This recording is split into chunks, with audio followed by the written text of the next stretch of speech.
I'm sure one or two people watching this video have been chased by a dog before in their life.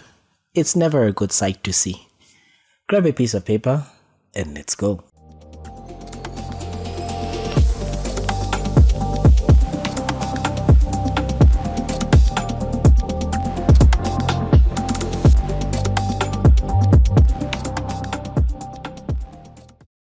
Hello and welcome to MK's Medical Review Series. My name is Dr. Moses Kazevu. This is a series on my YouTube channel where we look at medical topics in depth. Today we're going to be looking at rabies and dog bites. If you haven't yet subscribed to the channel, what are you waiting for? We're almost at 6,000 subscribers. So please hit the subscribe button, hit the bell notification icon so that you never miss amazing content every time I post. And I thought that I would give you guys some surgery videos today. This is the first of 3 uploads today. And grab a piece of paper, drop a comment, drop a like, subscribe if you haven't already, and let's go. So bringing back our warm-up question. The warm-up question is an essay. Discuss briefly the WHO protocol for management of dog bites. So remember that it's not only dogs that can actually transmit the rabies virus. You can also have it being transmitted from other rabid animals. So rabies is actually a very, very big problem in some particular countries. And remember that this virus causes this acute fatal encephalomyelitis. Now, the rabies itself is going to be caused by a virus which is belonging to the Rhabdoviridae family. And this family has bullet-shaped like structure which has these spikes on the surface which are going to be containing these glycoproteins that can actually cause the host to produce neutralizing hemagglutination inhibiting antibodies. Remember that established infection of rabies is actually almost invariably fatal. So if someone develops rabies, more or less they will die. And it's going to be caused by a genotype 1 single-stranded RNA virus of the Lassa virus genus. And remember that there is no predilection for age, there is no predilection for sex. However, I've seen it most commonly happening in children and adult males. For children, because it will be in the aspect where the child is playing unsupervised with an animal, and then for adult males, we already know why men live shorter than women because of the experiments. And the virus actually has a marked affinity for nervous tissue and the salivary glands. So when you look at the epidemiology of the condition, we can have 2 main types of rabies. The most common being urban rabies, which is going to be transmitted from humans through rabid dogs and less commonly even through cats. You may also have the sylvan or wild type of rabies, which is pretty much going to be from wild animal reservoirs like foxes, skunks, jackals, mongooses or mongoose. I think that should be the plural of mongoose, then as well as bats. So remember that the infection is pretty much going to be through a rabid animal that is infected with the virus biting you. And remember that most of this virus loves to be in the salivary glands. So even in the animal, it's going to be in the salivary glands. So within the saliva, it's going to be excreted within the saliva of the animal when this animal bites you. So remember that the percentage of rabid bites actually leading to clinical disease range from about 10% if you're bitten on the leg to about 80% if you're bitten on the head. So remember, this is a very important thing to ask on your history. Where is the injury? And of course, other forms of transmission can occur, but it's rather rare. So what happens is that when the virus now gets into your system, it's going to now multiply in these muscle cells that are near the puncture site, and it's eventually going to penetrate into the nerve endings because it has this affinity for nervous tissue. It's going to travel along the axoplasm to the spinal cord and the brain, and then when it reaches the CNS, the virus is going to keep proliferating, keeps reproducing even more viruses and then spreading to other parts of the body such as the salivary glands, the lungs, the kidneys, and other organs via the autonomic nerves. In the brain, it can actually cause a type of encephalitis, a type of inflammation, and in the spinal cord, it causes a transverse myelitis. So remember that naturally occurring rabies is actually referred to as the street virus, and this one has a long incubation period of about 20 to 60 days. And then serial passage of the virus to the brain of rabbits creates a fixed virus which has a shorter incubation period, which is 4 to about 6 days, and it doesn't show this characteristic type of findings when you do a postmortem, which we refer to as negri bodies. So remember that the fixed virus cannot multiply in extraneural tissue and it's inactivated, so you can't use it to actually make a vaccine. So what are some of the clinical features? Remember that the incubation period is rather variable and it ranges from a few weeks to sometimes even several years, but it averages around 1 to 3 months. So the bites actually that are on the upper aspect of the body, pretty much the head, the face and the neck, have a shorter incubation period compared to those that are on the extremities, because remember the extremities are very far, especially the legs. It's quite very far for the virus to actually reach the CNS, to reach the brain. And of course in humans we have two distinct clinical varieties that are present. There's a classical type, which is known as furious rabies. So here the individual is going to be stimulated, pretty much they'll be acting like a dog. Then you have this paralytic variant which we refer to as dumb rabies, where they are not really stimulated, they're passive and reduced activity and the like. So we'll talk about classic or furious rabies, which is the most common variant that we often see. So 80% of the cases that actually develop rabies develop this classic type of rabies. So here, if you're looking at the dog itself is going to be aggressive. And it's like the dog has gone mad.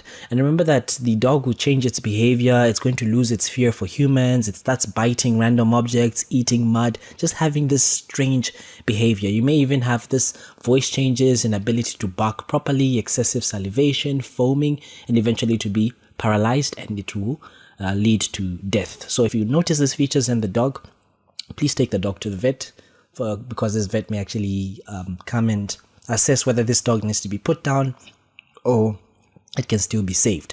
So in humans, actually, there is a prodrome, because remember this is a viral infection. So there's going to be a prodrome of pain and tingling at the site of the injury. Then about 10 days later, there's going to be this anxiety, this agitation, or sometimes even this depressive features. Generalized effects or constitutional symptoms of any viral infection are going to be there. So the fever, the malaise, the headache, you have those. You may also have hallucinations, bizarre behaviors, increased salivation, and eventually paralysis. So remember, the hallmark of this type of rabies is hyperexcitability. They are excited. Any auditory stimulus, any visual stimulus triggers them and sets them off. Another thing that is present in about half the cases is what we call hydrophobia, which is the fear of water. And if you actually take them near a water body, they may even have this severe pharyngeal spasms on attempting to even eat, on attempting to drink. Then eventually they may have a fear of air, which is aerophobia, which is usually pathognomic of rabies. When you examine them, there's going to be hyperreflexia, spasticity, there's going to be evidence of sympathetic overactivity, which is going to be indicated by pupillary dilatation, as well as diaphoresis, which is excessive sweating. And remember, if this person actually bites you, they can actually transmit the virus from them to you. So be very careful. And the patient eventually is going to be having these convulsions, respiratory paralysis or failure, cardiac arrhythmias, and eventually they die within about 10 to 14 days. Then when you talk about the paralytic or the dumb rabies in the dog becomes paralyzed, it becomes sleepy, it's not as aggressive as with the furious type, and it may sleep for about 3 days, then die off. And once the symptoms actually of rabies develop in the dog, it will actually rarely survive more than a week. Then in humans, you get this typical ascending type of paralysis that very, very much resembled Guillain-Barré syndrome, which I think we also discussed on our channel in our internal medicine playlist. And you get this ascending symmetrical type of paralysis. Eventually, the patient becomes quadriplegic. And remember that this variant is common after bats have actually bitten you. It's common with bats and not really with dogs. So how do we make a diagnosis? So we can make a diagnosis. We first have to assess the clinical status, and then there are certain investigations that we can do. So we divide them into 3 classes. So we have class 1, where it's either there's touching or feeding the diseased animal, or if the animal licks you over intact skin or scratches you and no blood comes out, we call that as a class 1 type of injury. Then class 2 type of bite is where there is like a lick on a broken skin, where there's scratching of the skin but the blood oozes out, and no bites except the following areas, except the head, the face, the palms, and the fingers, and of course minor wounds less than 5 in number. Then those that are class 3, all bites that are involving the head, all bites involving the face, the palms, and the fingers are considered as class 3. Any lacerated wounds more than 5 in number, if it's a wild animal that has bitten you, or there's contamination of the mucous membrane with saliva, then you consider this as class 3. Remember these 3 classes because we base the management based on these classes. And of course, diagnosis is through fluorescent antibody tests. We can use the saliva secretion as a specimen. We can also do PCR on the saliva and the CSF. Brain tissue can actually be analyzed, and this is done on the dog. It's going to show you these negri bodies. And remember that these negri bodies are going to be seen post-mortem. So what are these negri bodies? You get this pinkish-like material which is present in the cytoplasm. These ovoid bodies which are about 2 to 10 nanometers in diameter. Sometimes you get them in high concentrations in the hippocampus, you also in the cerebellum. And of course, diagnosis is made pathologically on the animal that has bitten you by your reverse transcriptase PCR, your immunofluorescence assay, as well as culture of the tissue from the brain animal post-mortem. So how do we manage this? Remember that there's no cure. And once the CNS disease is actually established, we just treat the symptoms and patients almost invariably die. So remember that the symptomatic treatment is we want to nurse this patient in a quiet, dark room because we don't want any visual stimulation. We do not want any auditory stimulation.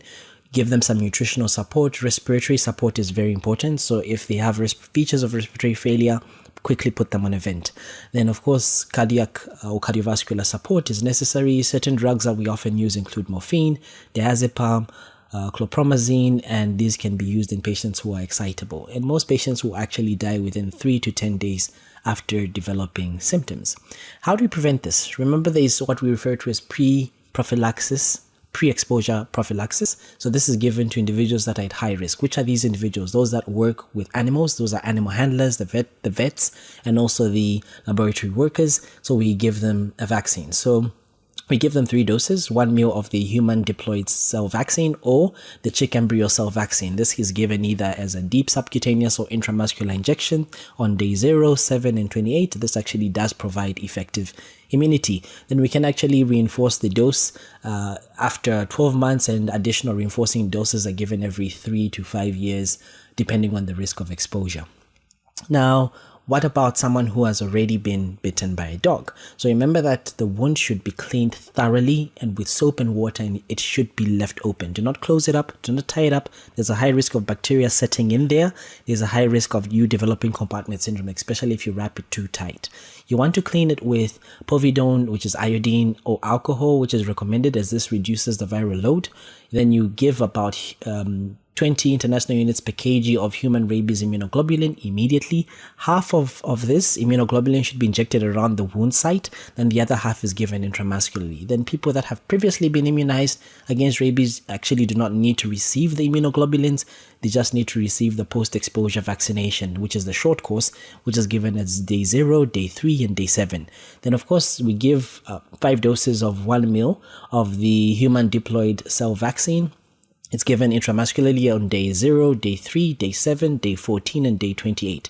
And remember, this injection is given over the deltoid muscle, as these abdominal-based large needle method is actually being phased out.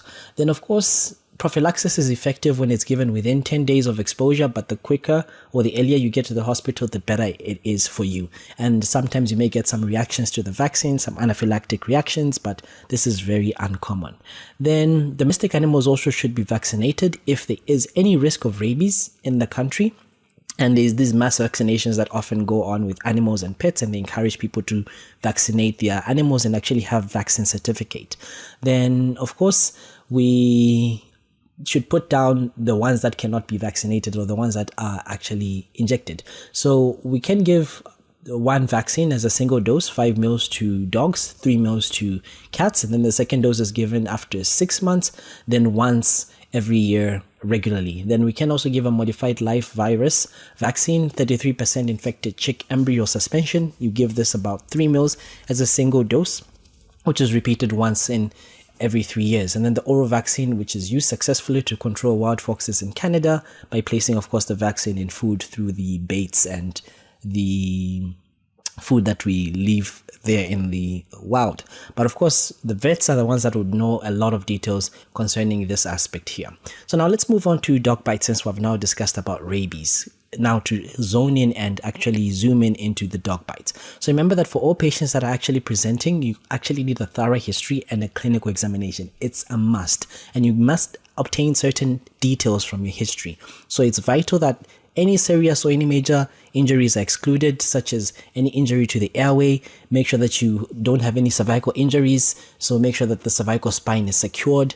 Any injury to the major vessels that can be life-threatening, any injuries to the limb that may be threatening to amputate the limb, or any specialized structures, especially in the head and the neck, because remember, those are major injuries.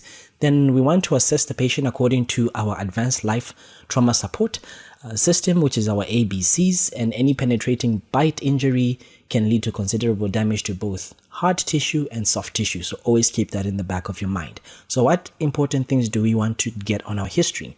Where was the injury? When did the bite happen? Remember, the quicker you come to the hospital, the better the chances of preventing rabies. Then how did the bite happen? If it's a child, was the child supervised or when they were playing with the animal? Then is there anything that's relevant in the medical history? If they have diabetes mellitus, because this increases the risk of wound infection and also delays wound healing, especially uncontrolled diabetes mellitus, chronic liver and lung disease, immunosuppressive states such as HIV if they're on any chemotherapy, as this also reduces the healing rate. It also reduces the risk of infection. What's the tetanus status? Have they received any vaccine against tetanus? Then do they drink any alcohol? Do they smoke? Do they have any substance abuse? These also affect the wound healing, but also may put a person at risk of being bitten by an animal, because if you're drunk, your judgment is not really so well. Then of course you want to consider the medication that they're taking. What medication are they taking, the nutritional states, as well as the extremes of age.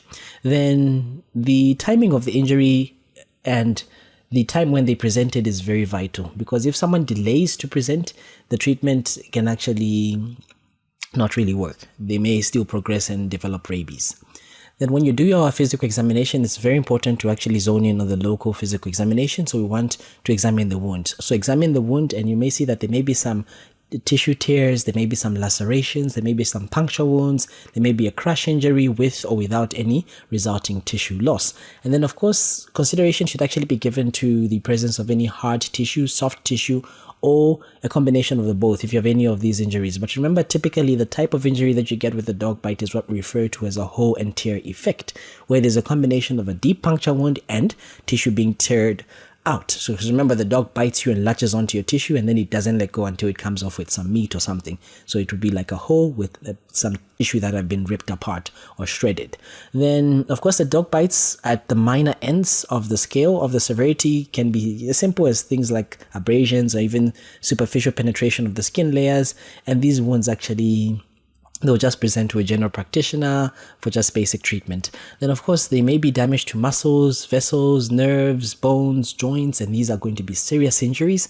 And these ones are going to be managed through examination, assessment, and they're going to be referred to a surgical specialty for proper management. Now, how do we manage these patients? Remember that I told you of those three categories: our class 1, class 2, class 3. Class 1, for example, a lick. Class 2, which is a superficial bite. Class 3, which is a deep bite. So we'll begin with class 1. So if it's class 1 and it's a stray dog that just came and licked you for some reason, you just reassure the patient that there's nothing wrong, no need for anything.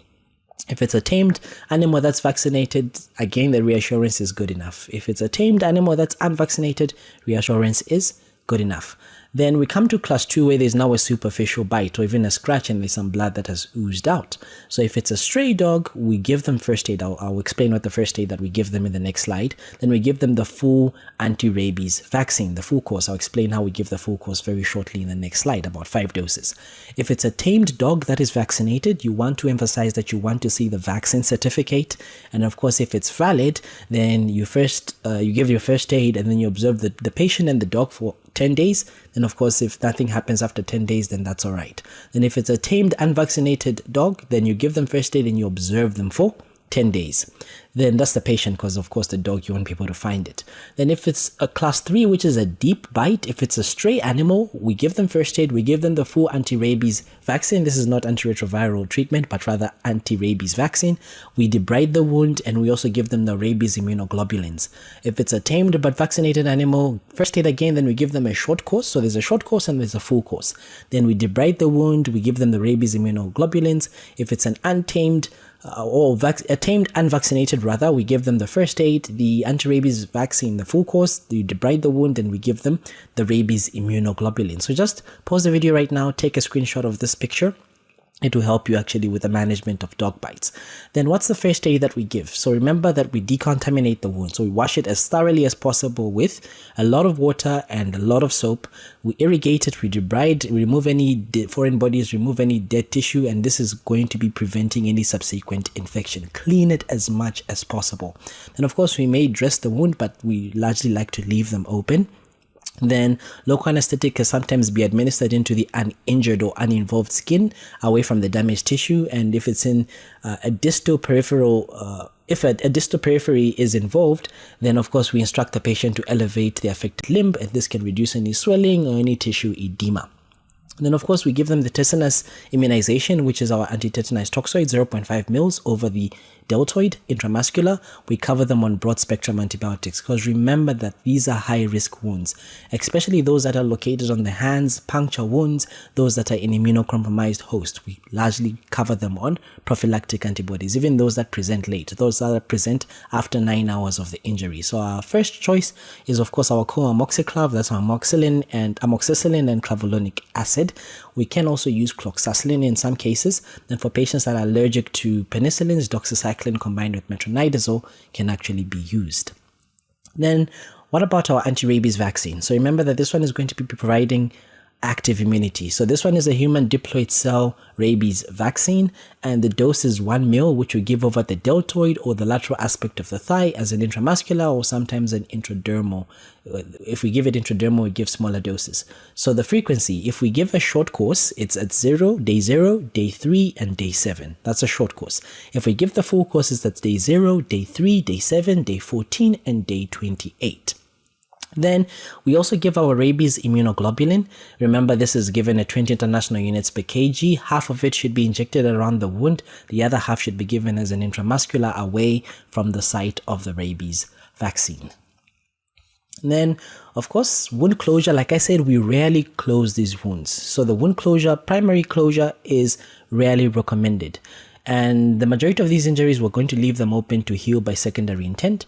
Then, of course, the concern is that if we close these things, there may be tissue necrosis, there may be abscess formation, there may be systemic sepsis, which can actually worsen the condition.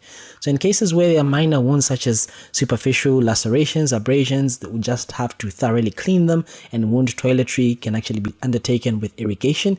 This can be enough because these are low risk types. Exception to these are the wounds that are deemed as high risk for infection, such as puncture wounds, those wounds that are on the face, wounds that are on the palms, on the hands, those are high risk, and there's a high chance of them being infected.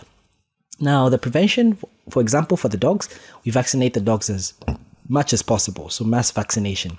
And we euthanize, or we can kill the rabid dogs, or the ones that are not vaccinated and are at risk of developing rabies or at risk of giving rabies to humans. Then, of course, for the humans, we create awareness of how to handle with dogs, how to prevent being bitten by a dog. But of course, there are some cases where you can't really avoid it. Then, of course, vaccination for those that are handling animals, such as veterinary surgeons, game rangers, and provision of post-exposure prophylaxis for all, which is cheap and affordable.